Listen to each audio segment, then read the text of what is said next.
మీ బాగుండాలని ప్రార్థన చేస్తున్నా. మీ అందరికి కూడా నా వందనాలు తెలియజేస్తున్నాను. సరే, మంచిది. మన ధ్యానం సంకీర్తన భాగమును ధ్యానం చేసుకుందాం.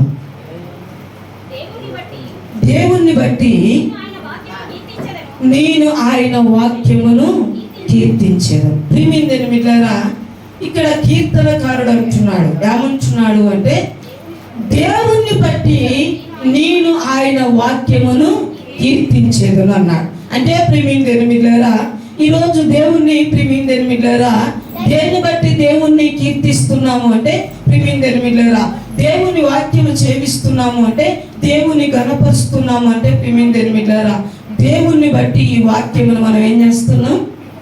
ధ్యానం చేస్తున్నాం, చదువుతున్నాం. ప్రియమైన మిత్రులారా ఎందుకు అంటే ప్రియమైన మిత్రులారా అది దేవుణ్ణి బట్టి వచ్చింది కనుక చదువుకున్నాం. యెహోవాను బట్టి ఆయన వాక్యమును కీర్తించారు. యెహోవాను బట్టి భక్తుడు అంటున్నాడు, ఏమంటున్నాడు అంటే యెహోవాను బట్టి ఆయన వాక్యమును కీర్తించారు. అంటే ప్రియమైన మిత్రులారా దేవుని బట్టి ఏం చేస్తున్నాడు అంటే భక్తుడు ఆ వాక్యమును కీర్తిస్తున్నాడు. అంటే ప్రియమైన మిత్రులారా మనం ఏది చేసినా ప్రియమైన మిత్రులారా ఏం చేయాలంట? దేవుని బట్టి చేయాలి. అంటే ప్రియమైన మిత్రులారా కొంతమంది అయితే ప్రియమైన మిత్రులారా ఆంధ్ర ప్రాంతానికి వెళ్తే, తెలంగాణలో కొద్దిగా తక్కువేలే కానీ ఆంధ్ర ప్రాంతానికి వెళ్తే ప్రియమైన మిత్రులారా వారు ఏమి చేయాలన్నా ప్రియమైన మిత్రులారా బయటికి వెళ్ళాలన్నా కానీ ప్రార్థన చేసుకుంటారు. ప్రియమైన మిత్రులారా ఇంట్లోకి రావాలన్నా కానీ ఏం చేస్తారు? ప్రార్థన చేసుకుంటారు. అంటే ఎక్కువ వాళ్ళు దేవునికి ఆ ప్రాముఖ్యత ఇస్తూ ఉంటుంటారు. ప్రియమైన మిత్రులారా ఇక్కడ కూడా ఏమంటున్నాడు అంటే ప్రియమైన మిత్రులారా ఆయన యెహోవాను బట్టి ఆయన వాక్యమును నేను కీర్తించుచున్నాను. అంటే ప్రియమైన మిత్రులారా యెహోవాను బట్టి అంటే వాక్యమును ఏం చేస్తున్నాడు? కీర్తిస్తున్నాడు. ఈరోజు చాలా మందిని ప్రియమైన మిత్రులారా భక్తి చేసే విషయంలో చాలా మంది ఏం చేస్తుంటారంటే కష్టంగా చేస్తారు. ఇంట్లో మా అమ్మ పోతుంది, మా నాన్న పోతున్నారు కనుక నేను పోక తప్పదు అన్నట్టుగా వస్తుంటారు. ప్రియమైన మిత్రులారా ఎందుకు అంటే ప్రియమైన మిత్రులారా దేవుని ప్రియమైన మిత్రులారా కానీ ఇక్కడ దేవుని బట్టి కీర్తించేవారు లేరు, దేవుని బట్టి ఆరాధించేవారు లేరు. ఇంట్లో ఎవరైనా పెద్దవాళ్ళు వెళ్తున్నారు, భక్తి చేస్తున్నారు కనుక నేను వెళ్ళాలి, నేను వెళ్ళకపోతే వారు ఊరుకోరు కనుక అని ప్రియమైన మిత్రులారా భక్తి చేస్తుంటారు. ఇక్కడ కీర్తనకారుడు ఏమంటున్నాడు అంటే ప్రియమైన మిత్రులారా యెహోవాను బట్టి నేను వాక్యమును కీర్తించేది. అంటే దేవుణ్ణి బట్టి భక్తుడంట ఏం చేస్తున్నాడు? ప్రియమైన వాక్యమును ధ్యానం చేస్తున్నాడు, వాక్యమును కీర్తనలుగా పాడుతున్నాడు. చదువుకుందాం. దేవుని యందు నమ్మిక ఉంచి ఉన్నాను. ఎవరి మీద నమ్మిక ఉంచున్నాడట? ప్రియమైన మిత్రులారా మనము కూడా ఎవరి మీద నమ్మిక ఉంచాలంటే ప్రియమైన దేవుడి మీద నమ్మిక ఉంచాలి. ఎందుకు దేవుడి మీద నమ్మిక ఉంచాలంటే ప్రియమైన మిత్రులారా మనుషులు ఎవ్వరు కూడా నమ్మదగిన వారు కాదు. ఎందుకు నమ్మదగిన వారు కాదు అంటే ప్రియమైన మిత్రులారా ఈ రోజున్న నోటి మాట రేపు ఉండకపోవచ్చు, ఈ రోజున్న మనుషులు రేపు ఉండకపోవచ్చు. కానీ ప్రియమైన మిత్రులారా ఇక్కడ కీర్తనకారుడు మనుషుల మీద నమ్మిక ఉంచట్లేదు. ఎవరి మీద నమ్మిక ఉంచాడు అంటే ప్రియమైన మిత్రులారా దేవుడి మీద నమ్మిక ఉంచారు. చాలా మంది ఏమంటుంటారు అంటే ప్రియమైన మిత్రులారా ఏంటమ్మా ప్రార్థనకు రాలేదు అని అడిగామనుకోండి, 1 వారం 2 వారాలు ప్రార్థన మానేస్తారు అనుకోండి. ఒకవేళ సావుకుడికి అధికారం ఉంది, ఏమనంటే ఎందుకు రాలేదు మన సావుకుడు గట్టిగా అడిగాడు అనుకోండి, ఏమంటారు తెలుసా? ప్రియమైన మిత్రులారా ఈ సంఘం కాకపోతే ఇంకొక సంఘం, ఈ పాస్టర్ కాకపోతే ఇంకొక పాస్టర్ అంటారు. అవునా కాదండి? ప్రియమైన మిత్రులారా అనగలుగుతారు. ప్రియమైన మిత్రులారా మేము ఈ చర్చికి రా, ఇంకొక చర్చికి పోతామని బెదిరించగలుగుతారు. వాస్తవం చెప్పమంటారా? ప్రియమైన మిత్రులారా సేవకుడు నిన్ను నమ్మి సేవకు రాలేదు, నిన్ను నమ్మి సేవకి ఈ పరిచర్య చేయటానికి ఈ ఆత్మను సంపాదించడానికి నిన్ను నమ్మి రాలేదు. అది వాస్తవం, మీరు సత్యం తీర్చుకోవాలి. ప్రియమైన మిత్రులారా చాలా మంది ఏమనుకుంటారు అంటే చాలా మంది సేవకులను బెదిరిస్తుంటారు, లేకపోతే సంఘంలో ఉన్న వారిని విశ్వాసం బెదిరిస్తుంటారు. ఏమంటారంటే ప్రియమైన మిత్రులారా నేను ఆ సంఘానికి రానా, చర్చికి రానా, పాస్టర్ ముఖమే చూడను అంటుంటారు. ప్రియమైన మిత్రులారా నేను భక్తి చేసేది ప్రియమైన పాస్టర్ గారి కోసం కాదు, పాస్టర్ గారి కోసం కాదు మనం భక్తి చేసేది. ఎవరి కోసం చేస్తున్నాం అంటే మన కోసం మనమే చేస్తాము, మన జీవితాల వరకు మనమే చేస్తాము. మన జీవితాలను సరి చేసుకోవడానికి, మన కుటుంబాన్ని కట్టుకోవడానికి, మన బ్రతుకులు మార్చుకోవడానికి మనమే చేస్తున్నాం. కానీ ప్రియమైన మిత్రులారా పాస్టర్ మీద నమ్మిక ఉంచి ప్రియమైన భక్తి చేయవాకు. పాస్టర్ మీద నమ్మిక ఉంచి భక్తించేవాడు. ఇక్కడ కీర్తనకారుడు కూడా ఏమంటున్నాడు అంటే ప్రియమైన మిత్రులారా, ఎవరి మీద నమ్మిక ఉంచి? నేను దేవుని మీద నమ్మిక ఉంచి ఉన్నాను, నేను భయపడను. అంటే ప్రియమైన మిత్రులారా, మనుషుల మీద నమ్మిక ఉంచితే ప్రియమైన మిత్రులారా ఏం చేయాలి? భయపడాలి. కానీ ప్రియమైన మిత్రులారా, నేను నమ్మిక ఉంచింది ఎవరి మీద ఉందో తెలుసా? ప్రియమైన మిత్రులారా, దేవుడి మీద. హల్లెలూయా. ప్రియమైన మిత్రులారా, ఒక తల్లి గారు నాకు బాగా తెలుసు. ప్రియమైన మిత్రులారా, ఆ తల్లి గారు వారి సంఘంలో ఎవరికైనా సమస్య వచ్చినప్పుడు ఏమంటదంటే, నేను చర్చికి రాను అంటది. ప్రియమైన మిత్రులారా, నేను ఒక మాట మాట్లాడాను. ప్రియమైన మిత్రులారా, నువ్వు నన్ను బెదిరించుతున్నావాము. ప్రియమైన నేను అన్నాను, ప్రియమైన మిత్రులారా, సేవకుని ఊక బెదిరించువా, నేను రాను. నువ్వు రానంత లోపల సేవకుడు ఉపవాసమే ఉండడు. లేకపోతే ప్రియమైన మిత్రులారా, నువ్వు తీసుకొచ్చి లక్షలు కోట్లు ఇస్తున్నావని సేవకుడు నీ కోసం ఎదురు చూడడు. నేను వచ్చింది నీ కోసం కాదు, నేను వచ్చింది ఎవరి కోసం? దేవుని కోసం. దేవుడు పిలిస్తేనే వచ్చాను, కానీ నువ్వు పిలిస్తే నేను రాలేదు. నువ్వు సేవకుని బెదిరించువాకని చెప్పాను. హల్లెలూయా. ఎందుకంటే ప్రియమైన మిత్రులారా, తరచు విశ్వాసుకున్న లక్షణం ఏంటంటే ప్రియమైన మిత్రులారా ఏం చేస్తుంటారు అంటే, నేను చర్చికి రాను, ప్రియమైన ఆ పాస్టర్ మంచోడు కాదు, లేకపోతే ఇల్లు మంచోడు కాదంట. ప్రియమైన మిత్రులారా, నేను నమ్మిక ఉంచాల్సింది, నేను విశ్వాసం ఉంచాల్సింది ఎవరి మీది అంటే ప్రియమైన మిత్రులారా దేవుడి మీద. ఇక్కడ కీర్తనకారుడు అంటున్నాడు, నేను యెహోవా మీద, నేను దేవుని యందు నమ్మిక ఉంచి ఉన్నాను, నేను భయపడను. నన్ను బెదిరించింది అనుకోండి, నేను భయపడాలా? నీ చర్చికి రానని ఆమె నన్ను బెదిరిస్తుంది అనుకోండి, నేను భయపడాలా? నేను ఎవరి మీద నమ్మిక ఉంచాను? దేవుడి మీద నమ్మిక ఉంచాను. నేను ఎవరు ప్రియమైన మిత్రులారా, ఎవరి గురించి భయపడాల్సిన అవసరం కూడా నాకు లేదు. ఎందుకంటే ప్రియమైన మిత్రులారా, నన్ను పిలిచింది నరుడు కాదు, సర్వశక్తుడైన దేవుడు. నన్ను పిలిచింది ప్రియమైన మిత్రులారా, మీరందరూ పిలిచారు, మీరు నాకు సేవకుడుగా ఉండండి అని మీరు నన్ను తీసుకొచ్చి సంఘంలో పెట్టారా? ప్రియమైన మిత్రులారా, మీరెవరో కూడా నాకు తెలియదు, ఈ ప్రాంతం కూడా నాకు తెలియదు. అయినా నేను ఎందుకు వచ్చానో తెలుసా? ప్రియమైన మిత్రులారా, ఎందుకు వచ్చాను? దేవుని నమ్మి ఉన్నాను, ఆయన మీద నమ్మిక ఉంచాను కనుకనే ఇప్పుడు ప్రియమైన మిత్రులారా సజీవురాలుగా ఉంటూ దేవుని ధైర్యంగా కనపరచగలుగుతున్నాను. ఎందుకో తెలుసా? ప్రియమైన మిత్రులారా, నేను మనుషుని నమ్మలేదు, మనుషుల మీద నమ్మిక ఉంచలేదు, నేను భయపడాల్సిన అవసరం కూడా నాకు లేదు. ఇక్కడ కీర్తనకారుడు అదే మాట్లాడుతున్నాడు. చదువునాను. నరులు నన్నేమి చేయగలరు? నరులు ఏం చేయగలుగుతారండి? మరి నేను ప్రార్థనలో కూర్చున్నప్పుడు ఇందాక ఆరాధనలో పాడిన పాట అదే. ప్రియమైన మిత్రులారా, నేను ప్రార్థనలో కూర్చున్నాను, ఒక్కదాన్ని ధ్యానం చేస్తూ ప్రార్థనలో ఉంటే ప్రియమైన మిత్రులారా, నాకెందుకో దేవుడు ఈ పాటనిచ్చాడు. ప్రియమైన లోకము ఏం చేస్తుందంట? కాకులుగా పొడుస్తున్నదంట. ప్రియమైన మిత్రులారా, లోకమంతా కాకులుగా పొడుస్తుండగా నిరీక్షణతో నీ వైపు నేను చూచుచుండగా. అంటే ప్రియమైన మిత్రులారా, లోకం ఏ రీతిగా పొడుస్తుంది? నువ్వు మేలు చేసినా, కీడు చేసినా, మంచి చేస్తే ప్రియమైన మిత్రులారా, అబ్బాయి మంచి చేశాడని ఎవడు చెప్పేవాడు ఉండడు. చెప్పేవాడు ఉంటాడా? ప్రియమైన మిత్రులారా, కానీ ఏదన్నా కాని మాట అంటే, ఏదన్నా ప్రియమైన మిత్రులారా ఏదో పొరపాట్లు జరిగాయి అనుకోండి, ఎంత చరిత్రలు ఎక్కుతాయో.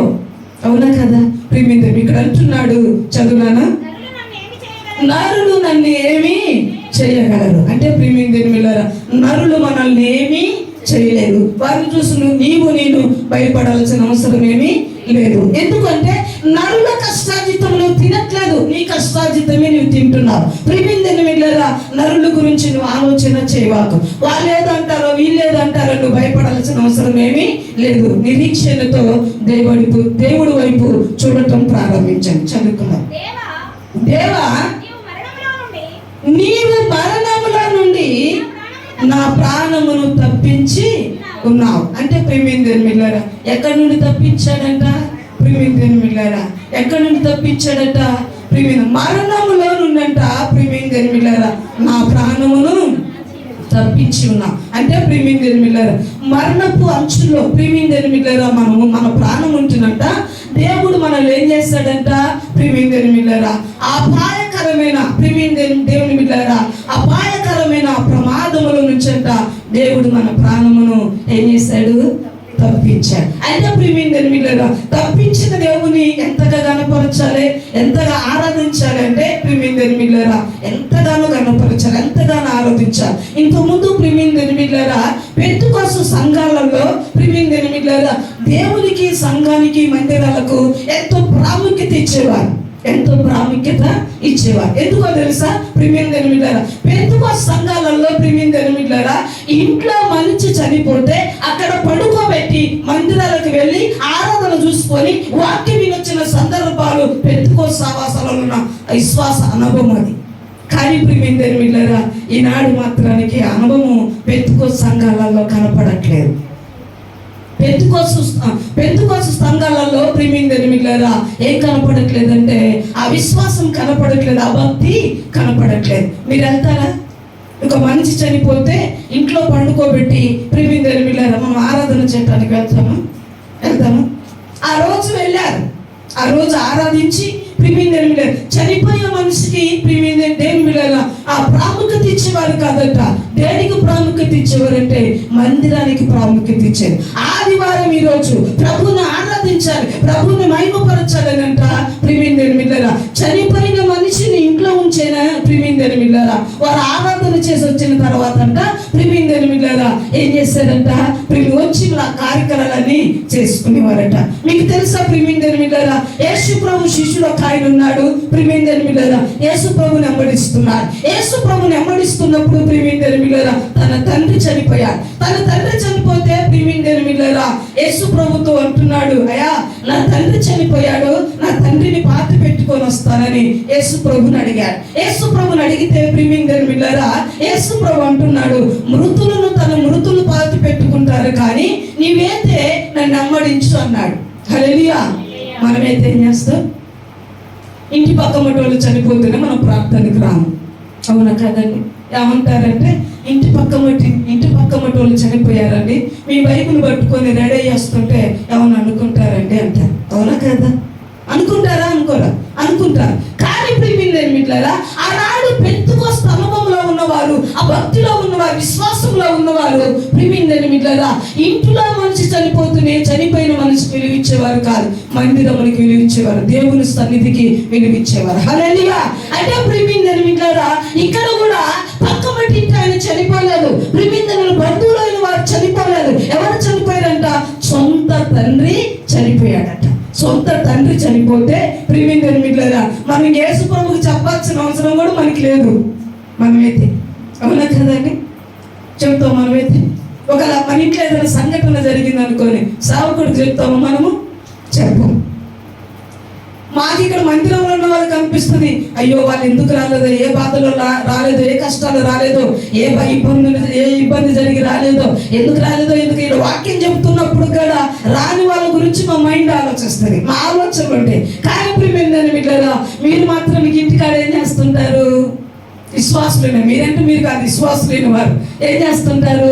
ప్రియమైన వీళ్ళరా పక్క మట్టి ఇంటి పక్క మట్టి ఫంక్షన్ అంటే ప్రార్థన బంధు, అవునా కదండి? ప్రియమైన ఇంటి పక్క వాళ్ళు చనిపోతే ఆ ప్రార్థన బంధువులు, ప్రియమైన వీళ్ళరా ఇలా చెప్పుకుంటూ పోతే చాలా ఉంటాయి అనుకోండి ప్రియమైన వీళ్ళరా. కానీ యేసు ప్రభువుని వెంబడిస్తున్న శిష్యుడు తన తండ్రి చనిపోతే ప్రియమైన వీళ్ళరా చెప్పవలసిన అవసరం ఏమీ లేదు. మన భాషలో సావుకులకు చెప్పాల్సిన అవసరం లేదు, ఆ దేవునికి కూడా చెప్పాల్సిన అవసరం లేదు. ప్రియమైన వీళ్ళరా ఆనాడు దేవునికి భయపడే వాళ్ళండి ప్రజలు. ఆనాడు దేవుడు అంటే ప్రియమైన వీళ్ళరా దేవుడు నిలబడమంటే నిలబడ్డారు, కూర్చోమంటే కూర్చున్నారు. ప్రియమైన వీళ్ళరా ఈరోజు కూర్చోమంటే కూర్చునే వాళ్ళు ఉన్నారా? నిలబడమంటే నిలబడేవారు. ఏ టైగర్ నా మీద డిమాండ్ చేస్తున్నాడు అంటారా? ప్రియమైన వీళ్ళరా అయ్యగారు నా మీద పెత్తనం చేస్తున్నాడేంది అని అంటుంటారు. కానీ ప్రియమైన వీళ్ళరా చనిపోతే తండ్రి చనిపోతే ఆ వచ్చి సలహా అడుగుతున్నాడు, యేసు ప్రభుతో చెప్తున్నాడు, అయ్యా మా నాన్నగారు చనిపోయాడు, మా నాన్నగారి దాన కర్మ అంటే ఆ కర్మలన్నీ చేసుకున్న తర్వాత వస్తానంటే యేసు ప్రభు అన్నాడు, మృతులు తన మృతులు పాతి పెట్టుకుంటారు కానీ నువ్వైతే నన్ను వెంబడించు అంటే ప్రియమైన వీళ్ళరా ఒక్క మాట కూడా మాట్లాడలేదట. ప్రియమైన వీళ్ళరా యేసు ప్రభుని వెంబడించాడు. మనమైతే ఎన్ని కారణాలు ఎత్తుతామో ఎన్ని మాటలు ప్రియమైన మిత్రులారా, ఎన్ని అంటే ప్రియమైన మిత్రులారా, అది తప్పించుకోవటానికి ఎన్ని ప్రియమైన మిత్రులారా మాటలు దాటేస్తుంటాము. యేసు ప్రభుతో మాట చెప్తాయా, నా తండ్రి చనిపోయాడయ్యా, ఆ కార్యక్రమాలను చేసుకుని నేను వస్తానంటే నీ పొరుగు వారు ఉన్నారు, జీవం లేని వారు ఉన్నారు, చనిపోయిన బ్రతికున్న వారు చనిపోయిన వారితో సమానమే. చనిపోయిన వారిని చనిపోయిన వాడే పాతి పెట్టుకుంటాడు. కానీ నువ్వైతే నన్ను వెంబడించన్నాడు, నువ్వైతే నన్ను వెంబడించన్నాడు. మనమైతే ఇదేమయ్య గారు, సొంత తండ్రి చనిపోతే ఎంత బాగలా ఏం చేస్తారు, ఎంత బాగలా అయ్యగారు పని చేయటానికి పోవాలంట, అయ్యగారు అమ్మడు బ్యాగ్ మోయటానికి పోవాలంట, మెగా మైక్ మోయటానికి పోవాలంట, పరిచయం చేయటానికి వెళ్ళాలట. ఎంత దూరం ఇది. ఏం చేస్తాడండి, ఎంత మాట్లాడు. ఒకవేళ వచ్చాడు వచ్చినా కానీ పక్క ముట్టోడు ఏం చేస్తాడు తెలుసా? అరే ఎంత బాగా మీ నాన్న చనిపోతే ఎంత పిచ్చేవరా నీకు, యేసు ప్రభుని నమ్మడి, ఎంత యేసు ప్రభు నమ్ముకుంటే ఇంత పిచ్చా. మీ నాన్న చనిపోతే మీ నాన్న కార్యక్రమం నువ్వు చూడపోతే ఎవరు చూడ, ఇటు రావటానికి ప్రయత్నం చేస్తున్నా, పక్క మట్టుడు ఏం చేస్తాడు, ఆపటానికి ప్రయత్నం చేస్తుంటాడు. కానీ ప్రేమిందని మిగిలారా ఇక్కడ కీర్తనకారుడు అంటున్నాడు, ఆ చదువునా, దేవా నీవు మరణముల నుండి నా ప్రాణమును తప్పించున్నావు. నిజంగా ఎన్ని ప్రమాదం నుండి, ఎన్ని మరణముల నుండి దేవుడు మన ప్రాణాన్ని రక్షిస్తున్నాడు, మన ప్రాణాన్ని తప్పిస్తున్నాడు, మన ప్రాణాన్ని కాపాడుతున్నాడు. కాపాడుతున్న దేవునికి ఎంతగా కృతజ్ఞతగా దేవుని ఆరాధిస్తున్నాం, ఎంతగా దేవుని గణపరుస్తున్నాం, ఎంతగా దేవుని మహిమపరుస్తున్నాం. ఒక్కసారి మీరు ఆలోచన చేయండి ప్రియమైన మిత్రులారా. అంటే మరణములో నుండి ప్రియమైన తన ప్రాణమును తప్పిస్తున్నట్ట, తన ప్రాణమును రక్షిస్తున్నట్ట. ప్రియమైన మిత్రులారా దేవుని ఎంతగానో దేవుని కీర్తిస్తున్నాడు. చదువుకున్నాను, నేను జీవపు వెలుగులో దేవుని సన్నిధిలో నేను సంచరించుచున్నాను. ఎక్కడంట, చీకటిలో సంచరిస్తున్నాడా, చీకటిలో సంచరిస్తున్నాడా, చీకట్లో సంచరించట్లేదు. జీవపు చదువులను, నేను జీవపు వెలుగులో దేవుని సన్నిధిన సంచరించినట్టు జారి పడకుండా నీవు నా పాదములను తప్పించి ఉన్నావు. అంటే ప్రియమైన మిత్రులారా, భక్తుడు కీర్తనకారుడు ప్రియమైన మిత్రులారా దేనిలో నడుచుకుంటున్నాడట, జీవపు వెలుగులో తన సన్నిధానములోనంట ప్రియమైన మిత్రులారా సంచరించుచు జారి పడకుండానంట నా పాదములను తప్పించి ఉన్నావు. అంటే ప్రియమైన మిత్రులారా జీవపు వెలుగులో భక్తుడు నడుస్తున్నాడు. మనం నడుస్తున్నామా జీవపు వెలుగులో? దేవుని సన్నిధిలో మనం నడుచుకుంటున్నామా? దేవుని సన్నిధిలో ప్రియమైన మిత్రులారా ఆ ముందుకు కొనసాగుతున్నామా? అంటే ప్రియమైన మిత్రులారా నాకు చాలా బాధ అనిపిస్తుంది. ఏంటంటే ప్రియమైన మిత్రులారా మనము జీవపు వెలుగులో నడవట్లేదు, దేవుడు మందిరములో సంచరిస్తూ నడవట్లేదు. ప్రియమైన మిత్రులారా ఎక్కడ నడుస్తున్నాము అంటే ప్రియమైన మినిందాకలు పాడిన పాటలో ఒక మాట ఉంది, దుష్ట స్నేహము నీ విడిచిపెడితిని, మంచి మార్గము నేను ఎంచుకుంటిని. అంటే దుష్ట స్నేహాన్ని విడిచిపెట్టాలి. దుష్ట స్నేహాన్ని విడిచిపెట్టి ఏమి ఎంచుకోవాలి? మంచి మార్గమును ఎంచుకోవాలి. అంటే మంచి మార్గం ఎంచుకుంటే ఆ మంచి మార్గంలో ఏముంటది అంటే ప్రియమైన పాపకరమైన, శాపకరమైన, దోషకరమైనవి నీకు నీ ప్రాణములకు ఆవి చేయనివి ప్రియమైన మంచి మార్గములో ఉంటాయి. ప్రియమైన దుష్ట స్నేహంలో ఉంటాయి. దుష్ట స్నేహం చేసే వారి దగ్గర ఉంటాయా? మంచి మార్గములు, మంచి మాటలు ఉంటాయా? ఉండవు. ఎందుకుండవు? అందులోనే ఉంది దుష్ట స్నేహం. అంటే ప్రియమైన బైబిల్లో ఉన్నది ప్రియమైన దుష్ట స్నేహం అంట మంచి నడివిడికను చెడిపిద్దంట. ఎందుకు? దుష్ట స్నేహం మంచి నడివిడికను చెడిపిద్ది ప్రియమైన మిత్రులారా. మరి మంచి నడివిడికను చెడుపుతున్నప్పుడు ఆ దుష్ట స్నేహాన్ని విడిచిపెట్టాలన్నా దానిలోనే కొనసాగాలి కదా. ఏం చేయాలి? దుష్ట స్నేహాన్ని విడిచిపెట్టాలి. ఒకవేళ మనకి వ్యతిరేకంగా ప్రియమైన లేకపోతే దేవునికి కానీ మనుషులకు కానీ వ్యతిరేకమైన కొన్ని మాటలు మాట్లాడుతుంటారు, కొన్ని పనులు చేస్తుంటారు ప్రియమైన మిత్రులారా. అయితే వాళ్ళని ఏం చేయాలి? దూరముగా ఉంచాలి. ఎందుకు దూరముగా ఉంచాలంటే నీ భక్తిని, నీ విశ్వాసాన్ని చెడగొట్టే స్నేహాన్ని దూరముగా ఉంచాలి. ప్రియమైన దేవుని బిడ్డలారా, ఎందుకో తెలుసా? ప్రియమైన దేవుని బిడ్డలారా, జీవపు వెలుగులో దేవుని సన్నిధిలో సంచరించినట్టు నేను జారి పడుకున్నట్టు నీవు నా పాదములను తప్పించి ఉన్నావు. అంటే ప్రియమైన దేవుని బిడ్డలారా, జీవపు వెలుగులోనంట ప్రియమైన దేవుని బిడ్డలారా, మనమంట దేవుని మందిరములోనంట ప్రియమైన దేవుని బిడ్డలారా సంచరించుచు ప్రియమైన దేవుని బిడ్డలారా మన పాదములు జారి పడకుండానంట దేవుడు మన పాదములు ఏం చేస్తున్నాడంట? తప్పించి ఉన్నాడు. అంటే దానికి అర్థం ఏమిటంటే చెడ్డ మార్గముల నుండి, చెడ్డ క్రియల నుండి, చెడ్డ ఆలోచనల నుండి ప్రియమైన దేవుని బిడ్డలారా దేవుడు మనల్ని ఏం చేస్తున్నాడు? తప్పించి ఉన్నాడు. దేవుడు తప్పించి ప్రియమైన దేవుని బిడ్డలారా కాపాడుతున్నాడు. ఎందుకు కాపాడుతున్నాడు? ఎందుకు రక్షిస్తున్నాడు అంటే ప్రియమైన దేవుని బిడ్డలారా ఎందుకో తెలుసా? ప్రియమైన దేవుని బిడ్డలారా దుష్ట స్నేహమును చేయకూడదని, దుష్టుల మార్గములను నడవకూడదని ప్రభు ఎంతగానో ఆశపడుతున్నాడు. చదువుకుందాం. ప్రియమైన దేవుని బిడ్డలారా భక్తుడు అంటాడు, ప్రియమైన దేవుని బిడ్డలారా ఆవగింజంత విశ్వాసం ఉంటేనంట ప్రియమైన దేవుని బిడ్డలారా ఈ పర్వతము పోయి ప్రియమైన దేవుని బిడ్డలారా ఆ సముద్రంలో పడమంటే పడిద్దట. ఆవగింజంతలా ఉంటుంది కదా, ఎంతలా ఉంటుంది?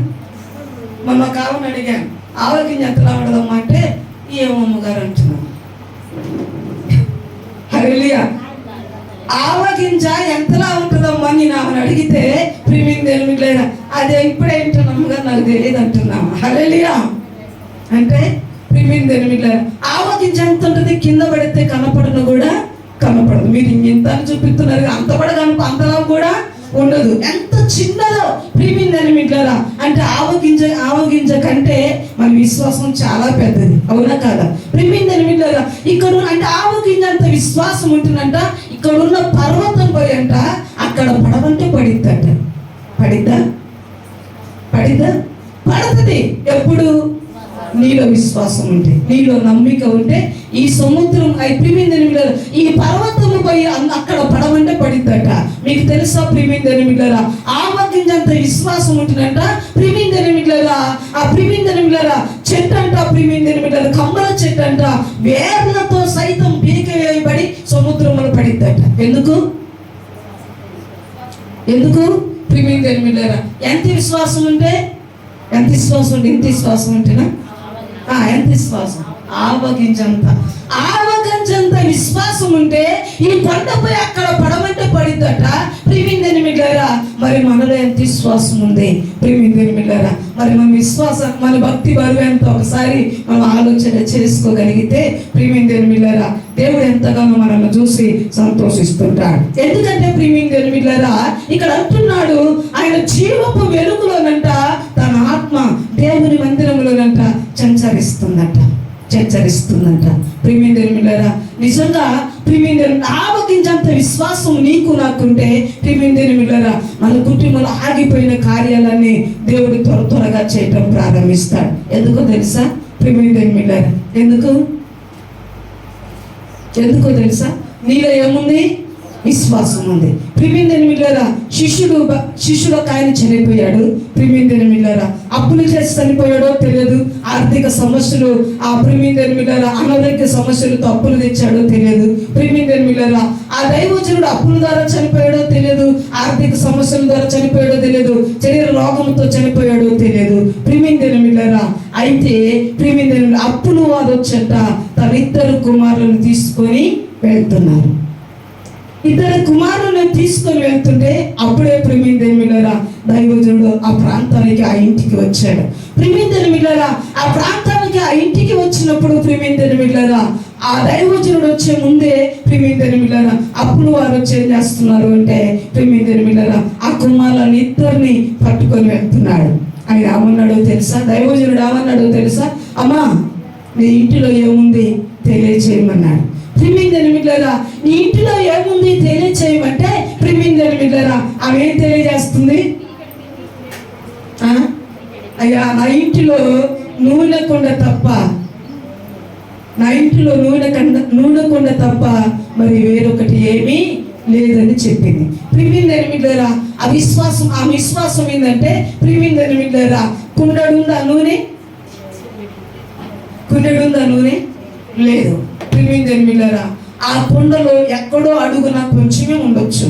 ప్రియమైన మిల్లరా, అమ్మ కుమారులు అన్నారు. ప్రియమైన మిల్లరా, అమ్మ నీ కుమారులను ఊళ్ళోనికి పంపించి ఊళ్ళో ఉన్న కుండలన్నిటినీ బదులుకు తెచ్చుకుని అరువుకు తెచ్చుకుని అని చెప్పాడు. ప్రియమైన మిల్లరా, చెబితే వెంటనే ప్రియమైన మిల్లరా, నాన్న దైవజనుడు చెప్పాడు, మీరు ఊర్లోనికి వెళ్ళి ఇంటింటికి వెళ్ళి వాళ్ళ ఇంట్లో ఉన్న ఖాళీ కుండలన్నీ అడుక్కొని రండి అని ప్రియమైన దేవుని బిడ్డలారా చెప్పింది. ప్రియమైన దేవుని బిడ్డలారా, ఆ కుమారులు కూడా వెంటనే విని ఊళ్ళోనికి వెళ్ళి ఇంటింటికి వెళ్ళి, మా అమ్మ మీ ఇంట్లో ఖాళీ కుండ ఉంటే ఇవ్వమన్నది, మా అమ్మ మీ ఇంట్లో ఖాళీ కుండ ఉంటే ఇవ్వమన్నదని ఇంటింటికి వెళ్ళి అడిగిండండి. మన పిల్లలైతే వెళ్తారా? మన పిల్లలైతే నమ్ముతారా? ఏమంటారు? ఆ కుండలో ఉన్నది కొంచెము నూనె, అయితే నువ్వేం న్యాయమంటూ దైవజనుడు వచ్చి ఊళ్ళోనికి పోయి కుండలు తెచ్చుకోమంటే నువ్వు ఎంత బాగా కుండలు తీసుకురామని మమ్మల్ని పంపిస్తున్నావు, మమ్మల్ని అడక్కరమ్మంటున్నావు అని ఏం చేస్తారండి? డబ్బులు ఎవరైనా ఇవ్వాలంటే అడుక్కొని తీసుకొని రమ్మంటే ఏమంటారు? మేము నేను నోరిమన్నారు అంటారా? అంటే ఇచ్చిన డబ్బులు వసూలు చేసుకుని రావటానికి వారు పోవటానికి ఇష్టపడరు. ప్రియమైన మిల్లరా, ఇది బంగారం కాదు, డబ్బులు కాదు. ప్రియమైన మిల్లరా, ఏమడగటానికి వెళ్తున్నారు అంటే ప్రియమైన మిల్లరా, ఖాళీగా ఉన్న కుండలు ప్రియమైన మిల్లరా బదులు అడుక్కరాటానికి వెళ్తున్నారు. ప్రియమైన మిల్లరా, దైవజనుడు చెప్పినట్టుగా తల్లి విన్నది, తల్లి చెప్పినట్టుగా ప్రియమైన మిల్లరా, తల్లి చెప్పినట్టుగా పిల్లలు వినటము ప్రారంభిస్తున్నారు. పిల్లలు చేయటం ప్రారంభించారు. ఇంటింటికి వెళ్ళి ప్రియమైన మిల్లరా, ఇంటింటికి వెళ్ళి అంటున్నారు. ప్రియమైన మిల్లరా, అయ్యా అమ్మా ఇదిగో మా అమ్మ కుండలు ఇవ్వమంటుంది, మీ ఇంట్లో ఖాళీ కుండలు ఉంటే మా అమ్మ ఇవ్వమంటుందంటే ప్రియమైన మిల్లరా, ఏ ఇంటికి వెళ్ళినా వాళ్ళకున్న మంచితనాన్ని బట్టి ప్రియమైన మిల్లరా ఆ కుండలు ఇవ్వటం ప్రారంభించారు. ఇప్పుడంటే ప్రియమైన మిల్లరా ఇంటింటికి ఫ్రిడ్జ్, అవునా కదండి? ఇప్పుడంటే ఇంటింటికి ఫ్రిడ్జ్. అప్పుడు ఏముండేదంటే ప్రియమైన మిల్లరా, ఈ ఎండాకాలం వచ్చింది అనుకోండి, ఇళ్ళల్లో ఏముంటుందండి? కొండలలోనే ఎక్కువ నీళ్ళు తాగేవాళ్ళు, ఎక్కువ కొండలే వాడేవారు. అప్పుడు ఇప్పుడులాగా ప్రియమైన మిల్లరా ఈ టీలు పాత్రలు, రాత్రి పాత్రలు, ఇంకా పాత్రలు ఏమీ లేవు. అప్పుడు మట్టి పాత్రలు ఎక్కువ వాడేవారు. ప్రియమైన మిల్లరా, అయితే ఏం జరిగింది అంటే ప్రియమైన మిల్లరా, వీళ్ళు ఏ ఇంటికి వెళ్ళి అడిగినప్పుడు కూడా వారు కుండనిచ్చారట. ప్రియమైన మిల్లరా, ఇంటి నిండా పిల్లలు కుండలు తీసుకొచ్చి ఇంట్లో పెడుతున్నారు. ప్రియమైన మిల్లరా, పిల్లలు తీసుకొచ్చి ఇంట్లో కొండలు పెడుతున్నారు. ఆ తల్లి కొండ దగ్గర ఉండి నూనె తోడటము ప్రారంభిస్తుంది. ఊళ్ళో కొండలు లేవని చెప్పేంత వరకు కూడా ఆ కొండలో నూనె ఏమవుతుందంట? ఊరుతూనే ఉందంట. హల్లెలూయా. మనమైతే అంత రివర్సే, మన పిల్లలు మనమంతా రివర్సే. దైవజనుడు చెప్పినట్టు చేస్తామా? దైవజనుడు చెప్పినట్టు చేస్తే ప్రియమైన మిల్లరా మనం ఎందుకు విశ్వాసం అవుతుంది? ప్రియమైన మిల్లరా, అదే వేపనోళ్ళు అయ్యగారు ఏదని చెప్పింది అనుకోండి,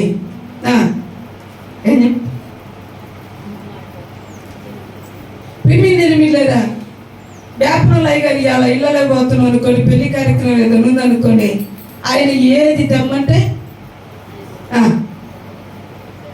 ఇన్ని కొడకలు కావాలి, ఇన్ని జాకెట్ ముక్కలు కావాలి, ఇన్ని టవర్లు కావాలి, ఇంత బెల్లం కావాలి, ఇంత జీలకర్ర కావాలి, ఇన్ని బియ్యం కావాలి, అది కావాలి ఇది కావాలని ఆ టేజీ మీద ఉండి చెప్తా ఉంటే ఏం చేస్తారండి? మాట్లాడకుండా ఏం చేస్తారు? తీసుకొచ్చి అక్కడ పెడతారు. ప్రియమైన మిల్లరా, మన ఈ మధ్య కాలంలో ఒక క్రైస్తవ పెళ్లి చేస్తుంటే ఆ పాస్టర్ గారు కొడుకులు ఒకటే రాయలేదులే కానీ టవల్లో రాశాడు, జాకెట్ ముక్కలు రాశాడు, అన్ని రాశాడు. ప్రియమైన మిల్లరా, ఈ విశ్వాసం ఉంటుంది, పెళ్లి చేసే విశ్వాసం ఉంటుంది. ఏందయ్య గారు అన్నిటి పెళ్లికి రాసినవేంది? ఆ జీలకర్ర బెల్లమను కొడుకులు ఒకటే లేవు, అన్ని రాసినవుగా అన్నదంటాము. ఆయన అన్నాడంట, అదే పేపర్ అని చెప్తే అన్ని తెస్తావుగా అమ్మా, పేపర్ అని చెప్తే అన్ని తెస్తావు కదా, పేపర్ అని చెప్తే అన్ని తెస్తావు కదా, మరి నేను రాస్తే నీ దమ్మనైతే ఏమంటే నువ్వెందుకు ప్రశ్న వేస్తున్నావు అని పాస్టర్ గారు అడిగాడట. హల్లెలూయా. అయితే ప్రియమైన వీళ్ళారా, ఇక్కడ ఏమి జరుగుతుందంటే దైవజనుడు అన్నాడు, అమ్మా నీ ఇంటిలో ఏముంది నాకు తెలియచేయమంటే ప్రియమైన వీళ్ళారా, అయ్యా నీ దాసురాలు నా ఇంటిలో ప్రియమైన నూనె కుండ ఒక్కటే ఉన్నది అన్నది. 10 కుండలు ఉన్నాయని చెప్పలే. ప్రియమైన వీళ్ళారా, వీళ్ళు ఊళ్ళోకి వెళ్ళి కుండలు తేటం ప్రారంభించారు, ఆ నూనె తోడటం ప్రారంభించారు. ఊళ్ళోకి వెళ్ళి తెస్తున్న కుండలు నిండుగా తల్లి నూనె నింపటం ప్రారంభించింది. ప్రియమైన వీళ్ళారా, ఆ నూనె నింపటం ప్రారంభిస్తే ప్రియమైన వీళ్ళారా, అమ్మా మరలా కొండలు లేవని చెప్పేంత వరకు ఈ తల్లి నూనె తోడుతూనే ఉందంట, తోడుతూనే ఉందంట.